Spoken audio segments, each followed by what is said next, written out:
தீர்த்தகிரி முருகன் கோயிலுக்கு வந்துருக்கிறோம். அதுதான் வந்து முருகப்பெருமான். பாருங்க, பேக் சைட் பேக் வியூ அப்படியே பாருங்க.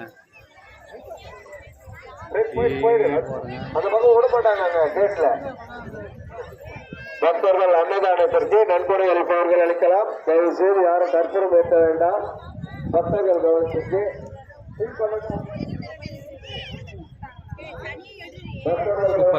அவரவர்கள் உடம்புகளையும் குழந்தைகளையும் பாதுகாப்பாக வைத்துக் கொள்ளுமாறு கேட்டுக் கொள்கிறோம். கோவில்களை தனிமையை வலியுறுத்தியிருக்கிறார்.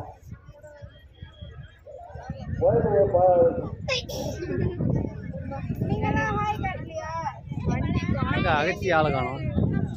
வண்டி